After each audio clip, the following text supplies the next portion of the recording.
Hello, chefs. This is Chef's PSA Podcast. I'm your host, André Natera. On today's episode, we're going to talk restaurant inspections and restaurant awards. Stay tuned.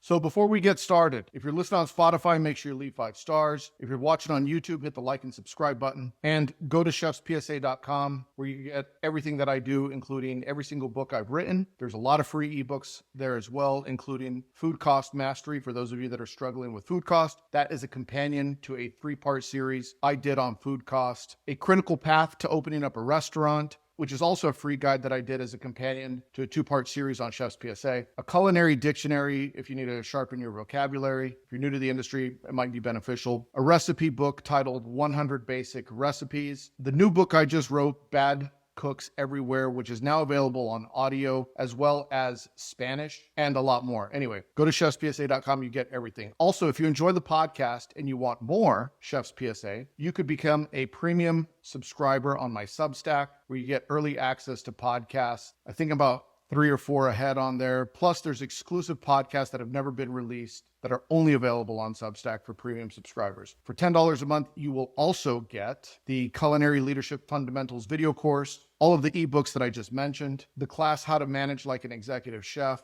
and an exclusive discount for Chef's PSA merch at the merch store, like this hoodie that I'm wearing, this hat, the new one that I just put out, Sucka Free Kitchens. Anyway, also coming up for me, I'm going to be in El Paso, Texas at the end of August, part of the El Paso family meal. So if you're in El Paso, Texas and you want to support a good cause, go follow the El Paso family meal Instagram page.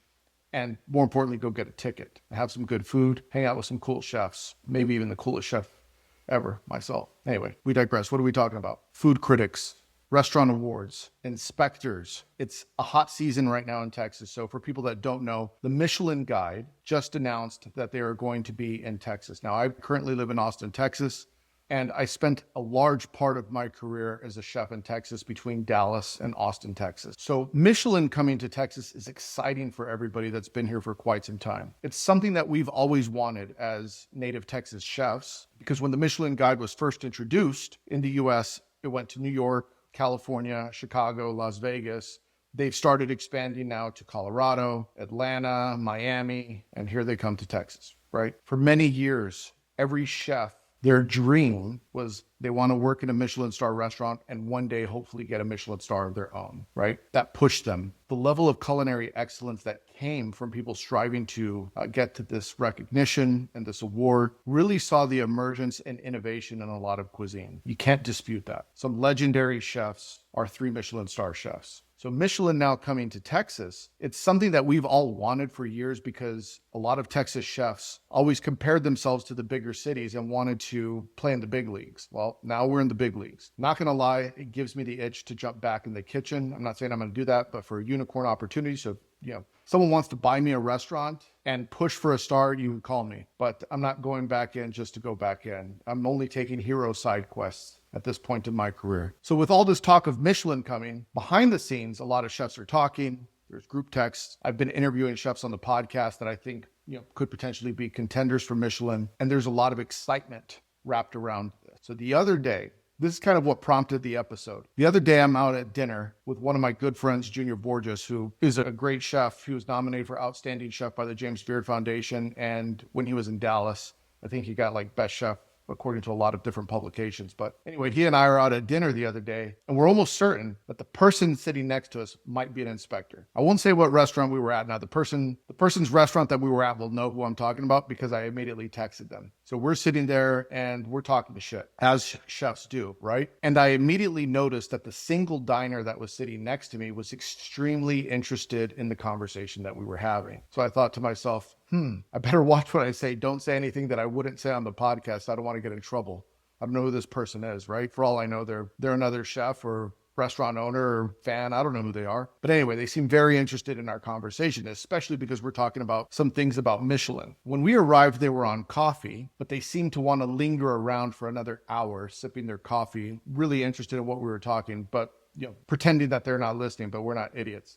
So as I noticed this, I also occasionally glance over at this person and they're looking at their phone and they got a lot of food pictures, single diner. Time goes on, they decide to get up and leave. I noticed them outside of the restaurant try and take a photo of me and my friend. And I caught them out of the side of my eye and they immediately turned and pretended that they weren't doing nothing. Like, oh, I'm not doing anything. But I thought it was kind of funny. So I was like, okay, this person is clearly somebody. So I text my friend like, hey, food was great, but I think we sat next to a Michelin inspector. I don't know if it was a Michelin inspector, but nonetheless, that's what I said. He said, of course you would say that. I said, well, I'm actually not joking. And they pulled up the reservation. And of course, there was no name and no phone number under it. And they sat at that table for over 2 hours by themselves. And of course, they ordered like an inspector. Were they an inspector? Who knows? Maybe they were just a solo diner enjoying the conversation and enjoying eavesdropping. So who knows? But nonetheless, it got me thinking. Award systems and food critics are everywhere. Food critics, I think, used to be a lot more relevant in years past. You know, getting stars from the New York Times, LA Times, San Francisco Chronicle, Dallas Morning News. This was something that every chef strived for. There was a lot of pressure because you wanted that recognition and you wanted that excellence. You wanted to be recognized amongst your peers. Plus, there's a financial incentive if you're getting recognized in the paper or by an organization because your restaurant's going to fill up immediately. There's other award systems outside of Michelin and your local newspaper. There's Eater. You know, Eater has their best restaurants that they put out every year. Back in the day, there was Zagat that used to put out the Zagat Guide. Mobile Travel Guide, which then turned into Forbes Travel Guide. Used to be the big one when there was no Michelin here in the United States. So someone having 5 stars back in the day was usually awarded by the Mobile Travel Guide, or which is now the Forbes Travel Guide. They'd come in and what they say now is they're verifying luxury. So if you want Forbes Travel Guide 4 stars or 5 stars, which I believe they only go 4 or 5 stars only, there's no 3 stars. It's if you're getting 3 stars, you're basically not getting any stars. And they verify luxury. They come in and they inspect all the things from the sense of arrival to the way the reservation is taken, to what the service is, to the elements of luxury, to the food, to the presentation.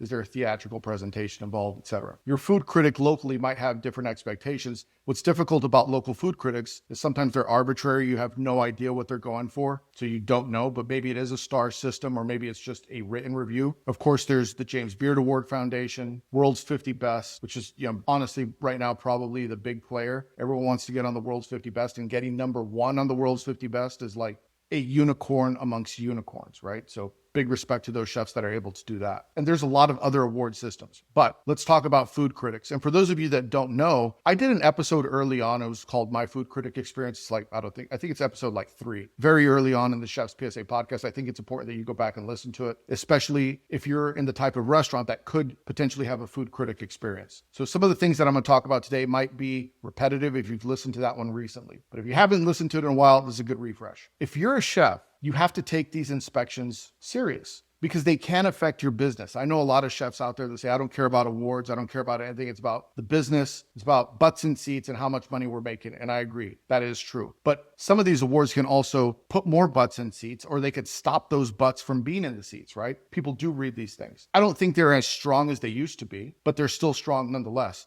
Michelin is different though. World's 50 Best, I think, is different. James Beard is different. If you get one of those awards, I do think that you'll have a significant impact on the amount of business that you're doing in the restaurant. So what do? Well, I'll tell you what we used to do. We used to have a photograph at the hostess stand in the kitchen and in everyone's wallet of all the potential food critics that might show up. So from the big one, the person that's, in that case, for me, it was like an Austin Chronicle, Dallas Morning News, whoever, right? Austin Statesman in Texas in particular, like, okay, we know who these people are. Let's make sure we have their photo and posted in the back with who they are and who they work for. It might be the editor of Texas Monthly, whatever, right? Michelin inspectors are a little different because you don't know who they are. If you're dealing with Forbes Travel Guide, again, you don't know who they are. They're coming in anonymous, but they leave clues. And so it's important that you're looking out for these clues. If you're in a restaurant, you should be reviewing the names. And if you're a really good restaurant, you're at that level, you should be Googling those names and seeing who these diners are. Every now and again, you're going to get a mysterious diner. There's no history on them. They're a ghost on the internet. Okay, that should be a red flag. Solo diner, red flag. The phone number isn't real when you call to verify the reservation, red flag. These are all the things that you got to look out for. You also got to look out for the way that they order. They're taking a lot of pictures of the food. They're ordering in a way that might mimic a tasting menu if you don't have a tasting menu. So first, second, third course, there's coffee, there's dessert. And by the way, usually an inspector is going to have coffee. So that's sometimes a good clue that they are an inspector because they're going to order coffee service at the end, right? They might ask questions, play a little bit naive, They are just a little bit more aware and observant than someone eating in the restaurant. That's a good clue that they might be an inspector. I know some food critics would like to show up on Mondays and Sundays because they think the chef is off and they want to see how the team performs on the chef's day off, because Sundays and Mondays are typically chef's days off. So if the chef's not in the building, that's when we're going to go and let's see if they perform at the same level. I know I had a mitigation plan in place when I was a chef that, hey, if we suspect that they're the food critic, you call me, I show up. We always would cook 2 portions of everything. So for example, if they order a steak, we're going to cook 2. We're going to undercook 1 just in case, because there's nothing worse than being delayed and then you have to start from 0. We also always reserved the best portion for the food critic. So we'd have the food critic portion, the most perfectly cut fish, the steak with the most marbling, whatever the case may be. There was always 1 extra portion. And as you know, like you never 86 when you have 0, you always 86 with a couple of portions, because inevitably someone's going to sell it. And you don't want that person to order it that happens to also be a food critic.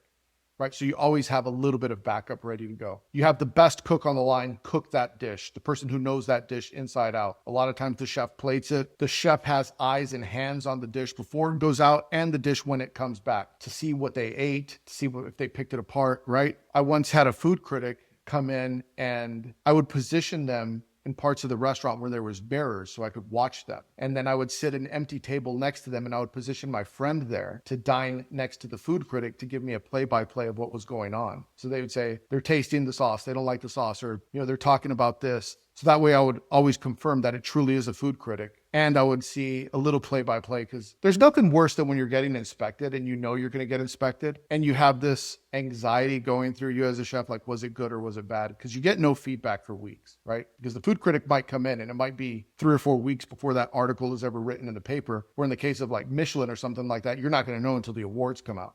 So getting some immediate feedback is always, it's a little bit of a de-stressor, I should say, right? Taste everything when it goes out. Make sure you taste it. I mean, that's a given, but you'd be surprised. Chefs get nervous. I know I used to get really nervous when a food critic would come in, not so much anymore, but back then I would get nervous. So sometimes I would have to get someone to taste it and then, hey, you also taste it. So I want to make sure I'm not going crazy and my nerves are getting the better of me. There's a lot of pressure for a chef. We're pleasers. We want to make people happy and we put our heart and soul into this craft and it's our reputation on the line. So we wanted to make sure it was good. It's a tense environment. It was a tense moment, a lot of those cases, but you get through it. You get the review and then you get that phone call, right? Hey, we're calling you from fill in the blank newspaper. We would like to come and take photos. So I was watching The Bear the other day and I still haven't finished it, by the way, for those of you that are going to ask, what do you think about The Bear? Have you finished it? Like, I haven't finished it, but nonetheless, I'm watching an episode of The Bear and they're talking about sending a photographer in to take photos because they've already had their review and they missed the food critic, which is like, damn it. I know that feeling. You miss the food critic and then you find out after the fact that you got the review. So you start going back and looking at the details. When did they come in?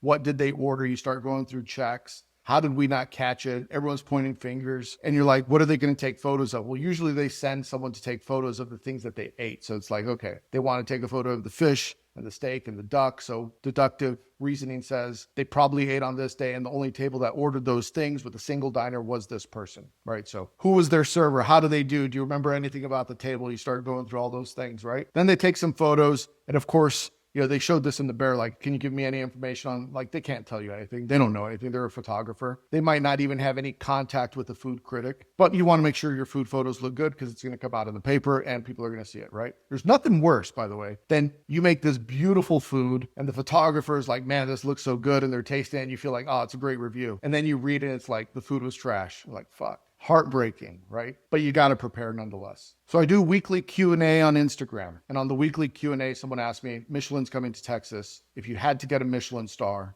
what would you do? I thought that was a very good question and I answered it. But not everyone that listens to the podcast also shows up for the Q&A. So I figured it would give me an opportunity to explain my answer on this podcast. If someone hired me today and said, we want to get a Michelin star. Now, I should give you a caveat.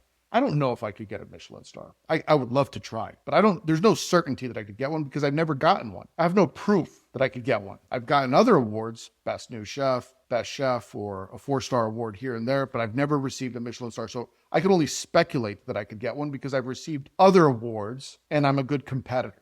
And I look at sometimes the award system as a competition and I know how to compete. Give me the rules of the game and I'll figure out how to win, right? That's always been my mantra. So if I was looking at Michelin and someone said, get a Michelin star, well, the first thing I would say is to the investor, to the person that's funding this playground, because sometimes that's what it is early on. When you're unsure if you're going to get a Michelin star, it's a little bit of a playground, right? Because the food has to be at the highest level, service has to be at an extremely high level. All the details have to be there. Elements of luxury have to be there in terms of the china, the stemware, the flatware, different vessels, unique serving pieces, right? All that has to be there. So I would make sure that all of that is top of the line, whether we're talking, Rosenthal or Bernadotte or whatever, high quality china, stemware for different types of wine, right? So Bordeaux glass, so on and so forth. So not just your standard all-purpose wine glass or just your red and white, like I would have different glasses, a good cocktail program, look at the reservation system. So all those details need to be there, right? The food has to obviously be there. And when you're designing a menu, it has to be creative. Like Forbes Travel Guide, you want to make sure you have a cheese course,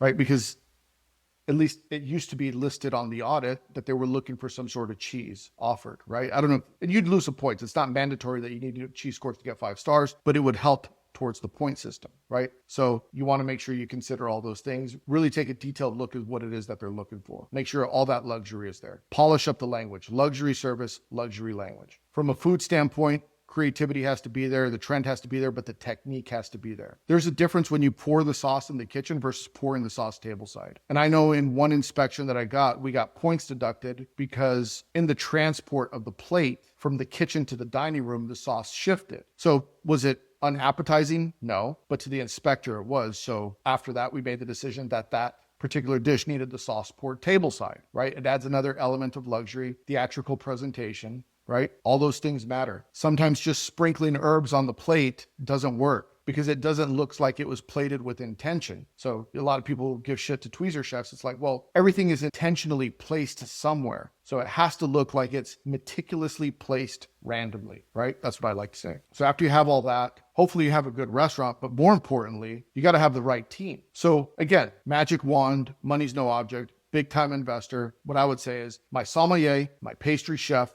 my chef de cuisine, and my dining room manager that I would hire would all have to have Michelin experience leading teams in those types of restaurants. So I think that's the key. It's not working in those restaurants, it's leading the team in those restaurants. Because it's one thing to work in those kitchens or to work in those dining rooms. It's another thing to lead those dining rooms. Because just because you know how to produce it doesn't mean you know how to replicate it with a team. So I would want to hire, those 4 positions would be critical. Chef de cuisine, pastry chef, dining room manager, sommelier. All have to have Michelin star leadership experience. And I would give them a percent ownership. I would say, hey, here's some skin in the game.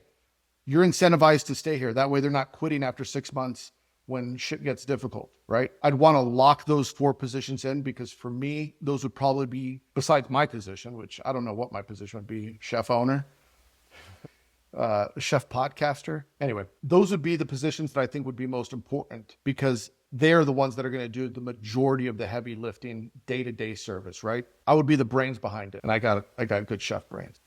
And then you put all that money in and you make sure all the details are right. And then you hope that they didn't show up on a fucking off night, right? You hope that you're always on. There's a level of intensity that you have to bring in these restaurants that I think not a lot of people understand. So anyway, you could do all that and then there's no guarantee that you're going to get a star, right? And then what? Year 2? The owner says, hey, we're pulling the plug or we're doubling down on the playground. Tough decisions, but anyway, those are just some ideas and some thoughts, some rambling. We'll see where it goes. And by the way, I should also close with there's levels to this game. There's a difference between a 1-star and a 2-star restaurant. And there's differences between a 2 and a 3-star restaurant, right? It's like, I don't even want to think and insult anyone to sit here and say that I think I can get more than 1 star. I don't even know if I could get 1, but I definitely sometimes look at the levels of chefs and I see what a 3-star chef is doing. And sometimes I don't understand it. Like they're speaking a more advanced language than I understand. When I see a 1-star restaurant, I think, okay, I speak that language. But when you start climbing these higher levels, you see things. It's like, man, I could look at something and I could reverse engineer it. But sometimes when you look at that 3-star cooking, you can't reverse engineer it. And even if you could, there might be flavors in there when you taste it. It's like, okay, you could reverse engineer it visually, but then you taste it, it's like, what else went on in the procedure that got it to this result? that you didn't even notice happened. I'll close with this story. I was sitting around a table with a bunch of my chef friends, and they had a lot of different awards, everything from James Beard, Food and Wine, Best New, fill in the blank. And we asked the question, what award means the most to you? And they all said, oh, it was the first one, it was this one, it was that one. But then someone said, a busy, successful restaurant to me means more than any award. And ultimately, that's the truth, right? So chasing awards is fun, but it's not the end all be all, and awards don't define your legacy, right? Anyway, if you want to support the show, you know what to do. Make sure you leave 5 stars, nothing less than 5 stars. Don't be a bad person. If you have any of my books, I'd appreciate it if you go leave a 5-star review on any of my books. If you're watching on YouTube or Spotify, you can leave some comments and let me know what you think of this episode. Give me your Texas Michelin predictions. Go subscribe to my Substack. Go to chefspsa.com for everything. We'll see you next week. Hit the porno music.